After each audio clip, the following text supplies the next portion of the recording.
नमस्कार, आप देख रहे हैं 4 PM। मैं हूं आपके साथ सिमरन। दिन भर की बड़ी खबरों की बुलेटिन में आज बात होगी आतंकी हमलों को लेकर। पीडीपी प्रमुख महबूबा मुफ्ती ने की भारत सरकार से मांग, बोली नुकसान की भरपाई करे भारत सरकार।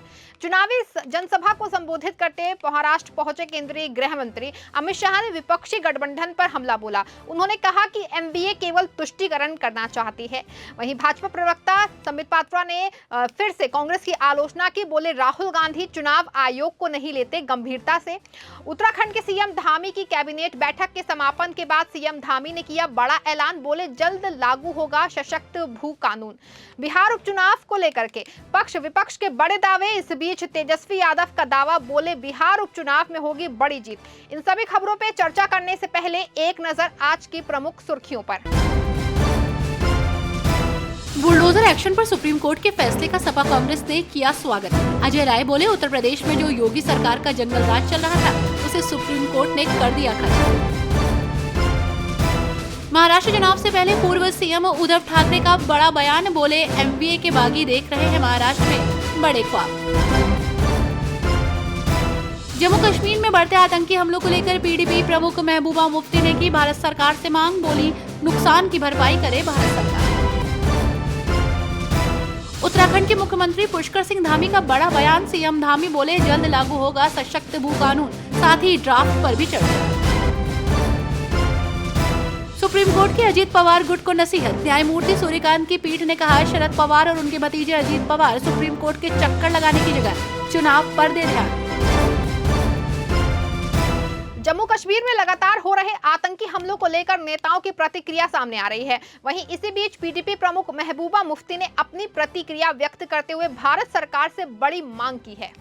पीडीपी प्रमुख महबूबा मुफ्ती ने कहा कि आप जानते हैं कि पिछले 70 वर्षों में जम्मू कश्मीर भारत और पाकिस्तान के बीच युद्ध का मैदान रहा है। कई युद्ध हुए हैं, हर दिन एक नई घटना होती है। ग्रेनेड हमले में घायल हुई आबिदा ने कल दम तोड़ दिया। हमें इतना नुकसान हुआ है जिसकी भरपाई कभी नहीं हो सकती। कहा जाता है कि हम हिंदू जल उपचार का पूरा उपयोग नहीं कर रहे हैं, लेकिन हमने जो भी उपयोग किया है और जो बिजली परियोजनाएं बनाई हैं, क्या वे हमारी हैं? ये भाजपा का कथन है कि हमें संधि की समीक्षा करनी चाहिए और हमें इसे निलंबित नहीं करना चाहिए। चूंकि हमें बहुत नुकसान हुआ है, इसलिए भारत सरकार को इसकी भरपाई करनी चाहिए। महाराष्ट्र चुनाव को लेकर के राज्य का सियासी पारा चढ़ा हुआ है। वहीं इस बीच चुनावी जनसभा को संबोधित करने पहुंचे गृह मंत्री अमित शाह ने विपक्षी गठबंधन पर हमला बोला। उन्होंने कहा कि महाविकास अघाड़ी केवल तुष्टीकरण करना चाहती है। महाराष्ट्र के धुले में एक सार्वजनिक रैली के दौरान केंद्रीय गृह मंत्री अमित शाह ने कहा कि महाविकास अघाड़ी केवल तुष्टीकरण करना चाहती है। सत्ता हासिल करने के लिए उद्धव जी बाबा साहब ठाकरे के सभी सिद्धांतों को भूल गए हैं। उद्धव बाबू, आप कौन हैं? आज आप उनके साथ बैठे हैं जिन्होंने औरंगाबाद का नाम बदलने, राम मंदिर निर्माण धारा 370 को हटाने और पाकिस्तान के खिलाफ सर्जिकल स्ट्राइक पर आपत्ति जताई थी। महाराष्ट्र के लोगों के सामने दो स्पष्ट पक्ष हैं, अघाड़ी जो औरंगजेब फैन क्लब है और दूसरा महायुति जो छत्रपति शिवाजी महाराज और वीर सावरकर के सिद्धांतों का पालन कर रहा है। भाजपा प्रवक्ता संबित पात्रा के एक बार फिर से कांग्रेस की आलोचना की है। कांग्रेस के घोषणा पत्र के समय को लेकर के आलोचना करते हुए उन्होंने कहा कि राहुल गांधी जो हैं वो चुनाव आयोग को गंभीरता से नहीं लेते हैं। भारतीय जनता पार्टी के प्रवक्ता और पुरी से लोकसभा सांसद संबित पात्रा ने अपने चुनाव घोषणा पत्र जारी करने के समय को लेकर कांग्रेस की आलोचना की। संविधान और चुनाव नियमों के अनुसार मतदान से पहले 48 घंटों को मौन अवधि के रूप में जाना जाता है। उस दौरान कोई भी राजनीतिक दल प्रचार नहीं कर सकता, अपना घोषणा पत्र जारी नहीं कर सकता। कांग्रेस पार्टी जो कि एक राष्ट्रीय पार्टी है, ये जानते हुए भी मौन काल चल रहा है, कल अपना घोषणा पत्र जारी कर दिया। हालांकि ये पहली बार नहीं है कि कांग्रेस पार्टी ऐसा कर रही है। कांग्रेस पार्टी के नेता राहुल गांधी चुनाव आयोग को गंभीरता से नहीं लेते हैं। उत्तराखंड की धामी सरकार इन दिनों एक्टिव मोड में नजर आ रही है। इस बीच आज हुई बैठक में सरकार ने बड़ा फैसला लेते हुए कहा कि प्रदेश में जल्द लागू होगा सशक्त भू कानून। सीएम धामी ने आज विधानसभा भवन भराड़ीसैंण में आयोजित बैठक में शामिल हुए। इस दौरान उन्होंने उत्तराखंड में सख्त भू कानून के संबंध में भू कानून के लिए बनाई गई समिति एवं अन्य पूर्व उच्च अधिकारियों एवं बुद्धिजीवियों के साथ भू कानून के ड्राफ्ट पर चर्चा की। बैठक में मुख्यमंत्री ने कहा कि राज्य सरकार भू कानून को लेकर अत्यंत गंभीर है।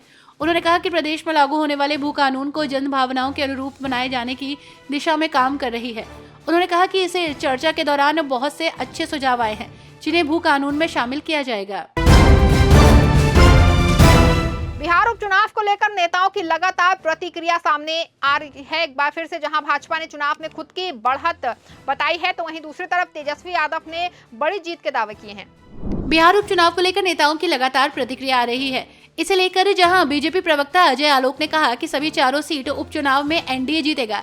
एनडीए मॉडल पर वोटिंग हो रही है, जनता हमारे साथ है।